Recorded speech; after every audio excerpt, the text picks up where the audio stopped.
Oi pessoal, tudo bem com vocês? Bem-vindo a mais um vídeo, bem-vindo a mais um Arquivo Misterioso. Já deixa o like aqui no começo do vídeo que ajuda bastante o canal. Se você não é inscrito, se inscreva e me acompanha também nas minhas redes sociais, que por lá também tem conteúdo.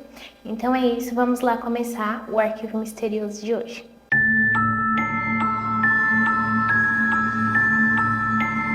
No Arquivo Misterioso de hoje, a gente vai contar a história do Timothy Crazier, mais conhecido como bicho-papão da bandana azul. Timothy Wayne McBride nasceu em 8 de novembro de 1944, no condado de Schuylkill, na Pensilvânia, filho de Charles McBride e Fer McBride. Quando o Timothy tinha cerca de 1 ano de idade, seu pai acabou deixando a família e deixando a Fer para criá-lo sozinho. E a mãe do Timothy, ela era muito fria e pouco afetuosa. E isso acabou piorando quando ela acabou conhecendo um homem, Barney Crazier. Posteriormente, acabou se tornando o padrasto do Timothy. E o Timothy acabou sendo adotado pelo Barney e seu sobrenome mudou legalmente de McBride para Crazier, em 1953. Já aos 10 anos de idade, o Timothy começou a desenvolver uma obsessão sexual e emocional doentia por sua mãe. E por conta disso, ele tinha muita raiva e ódio dela e de outras mulheres também. O Timothy acabou se envolvendo em um comportamento criminoso pela primeira vez no início de sua vida. Ele foi acusado de furto de uma bicicleta em Harrisburg em 1951, quando tinha apenas 5 anos, e acabou se envolvendo posteriormente em voyeurismo e exibicionismo aos 13 anos, e depois foi novamente acusado de furto aos 15 anos. Já com 17 anos, ele acabou se alistando na Marinha dos Estados Unidos e participou de um treinamento legal em Grants Lake, Illinois. Então, depois de um tempo trabalhando por lá, ele acabou cometendo o seu primeiro crime. Um dia ele acabou saindo de sua base naval e foi até uma cidade, e lá ele acabou invadindo uma casa de uma mulher. Então ele acabou cometendo abuso, esfaqueou diversas vezes com uma tesoura de cerca de 25 centímetros. E depois acabou fugindo e a deixou lá para morrer. Porém, ela acabou sobrevivendo e relatou tudo à polícia.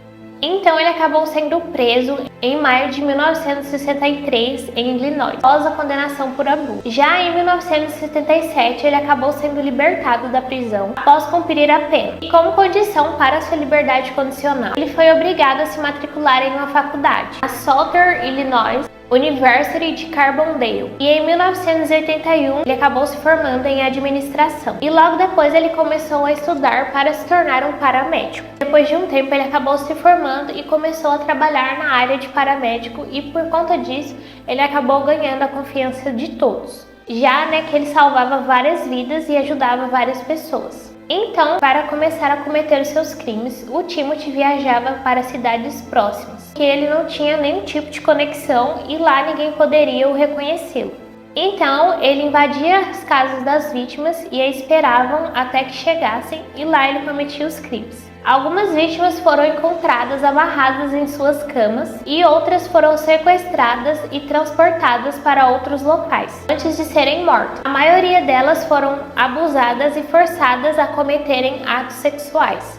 Algumas foram mortas com um tiro na cabeça, outras foram esfaqueadas e outras asfixiadas até a morte. E havia pouca evidência apontando para qualquer um dos abusos ou assassinatos sendo vinculados ou para eles terem sido cometidos pela mesma pessoa. Então, as autoridades achavam que eram apenas crimes isolados que não tinham nenhum tipo de conexão. A falta de tecnologia forense e de DNA na época e os múltiplos métodos de assassinato dificultaram para os investigadores vincularem os crimes a um único suspeito. Então, o Timothy resolveu fazer mais uma vítima. Algum tempo depois, ele foi para outra cidade e depois de dirigir por muito tempo, ele acabou avistando uma mulher, Mary Persh, de 58 anos. Ela estava saindo de um parque do bairro e algo nela acabou chamando a atenção do Timothy, Não se sabe porque ela teria mais ou menos a mesma idade do que a mãe dele, e já que ele tinha uma obsessão pela mãe dele, não se sabe dizer se foi isso ou se foi por algum outro motivo. Então ele seguiu ela até sua casa de madeira amarela e a ficou observando. Enquanto ela entrava, não tinha nenhumas luzes acesas o que indicava que ela possivelmente morava sozinha. E sua rua era silenciosa e escura. Porém, aquele dia ele acabou não atacando e resolveu bolar um plano. Então, no dia 12 de agosto, ele resolveu agir. Dessa vez, ele carregava uma arma e um par de luvas grossas para não deixar nenhum tipo de digital. Então, ele saiu do carro e prendeu uma bandana azul sobre o rosto. Então, ele quebrou o vidro da janela e entrou. E a casa estava vazia, assim como ele tinha imaginado. Porém, o que ele não sabia era que a Mary estava a caminho do aeroporto para buscar sua filha Brenda, de 27 anos, que veio de St. Louis para visitar seu pai Floyd, que estava se recuperando de uma cirurgia cardíaca. E a Mary, ela já havia passado todo o dia com o marido dela, com o Floyd, então ela iria até o aeroporto buscar sua filha e depois elas iriam juntas até o hospital novamente. Porém, antes de irem para o hospital, a Brenda sugeriu que elas passassem em casa e deixassem as malas, se arrumassem e depois fossem para o hospital. Então elas resolveram ir direto para casa.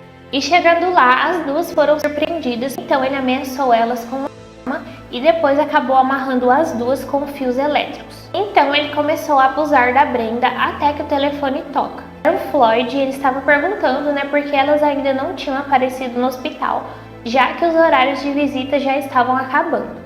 Então o Timothy disse para Brenda que a Brenda não falasse nada sobre o que estava acontecendo, senão eles a matariam ali mesmo. E disse para ela falar que estava tudo bem. Então ela disse que estava tudo bem, que elas iriam no dia seguinte e para ele não se preocupar, e também disse que o amava e desligou o telefone. Então o Floyd achou aquilo tudo muito estranho e ficou muito desconfiado, porém ele não ligou mais. Então logo em seguida o Timothy ele ficou com muito medo de que a ligação tinha sido estranha e que o Floyd pudesse desconfiar. Então ele acabou pedindo que as duas se deitassem de bruços. Então ele tirou na cabeça das duas uma única vez e depois fugiu. Então ele fugiu muito assustado e no dia seguinte ele acabou sendo o padrinho de casamento, como se nada tivesse acontecido. E no dia seguinte, o Floyd ele achou muito estranho que as duas não tinham ligado e também não tinham aparecido novamente. Então ele ligou para uma vizinha e pediu que ela fosse até a casa para ver se estava tudo bem. Então, chegando lá, a vizinha acabou encontrando as duas, muito chocada com a cena, e chamou a polícia.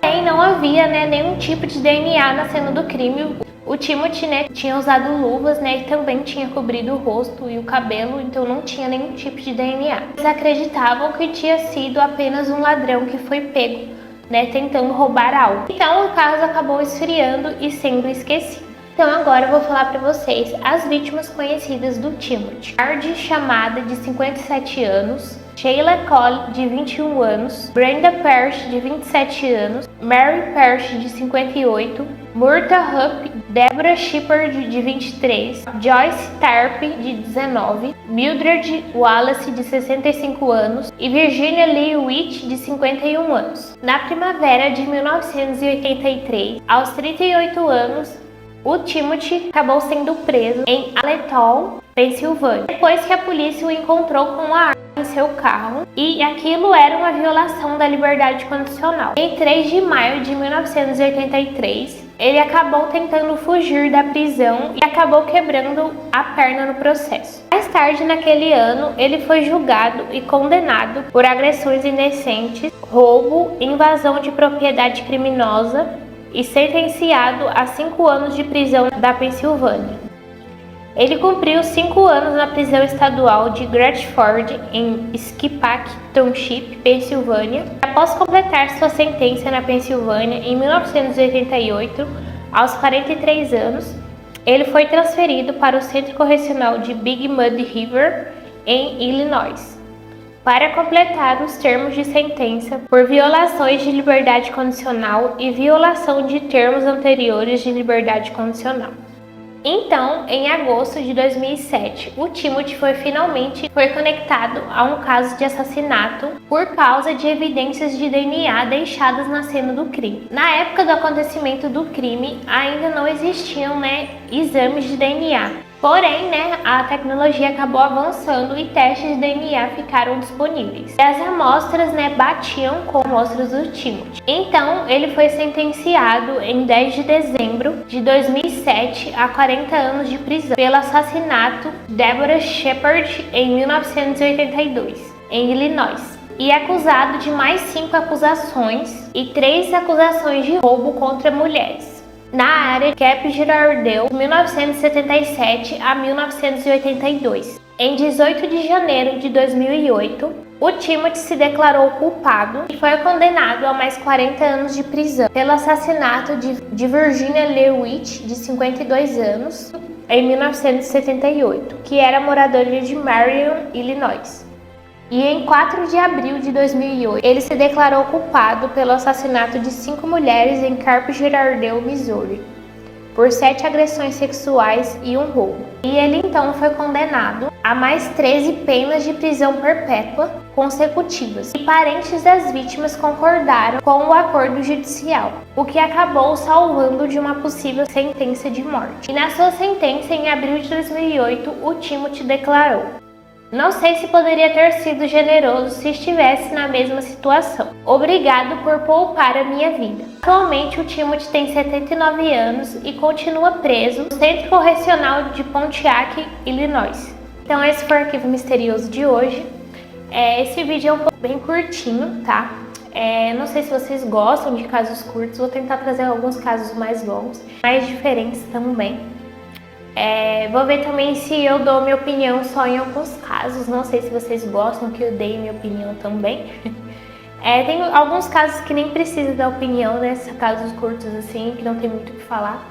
Então, nesse caso de hoje, eu não vou dar minha opinião. Quero saber a opinião de vocês. Deixem aqui nos comentários. Se quiserem me dar sugestões também de arquivos misteriosos, podem deixar aqui, tá bom? Que eu agradeço bastante. Então é isso. Já deixa o like se você não deixou ainda, que ajuda bastante o canal. Se você não é inscrito, se inscreva e me acompanhe também nas minhas redes sociais. Então é isso, um beijo e até o próximo Arquivo Misterioso.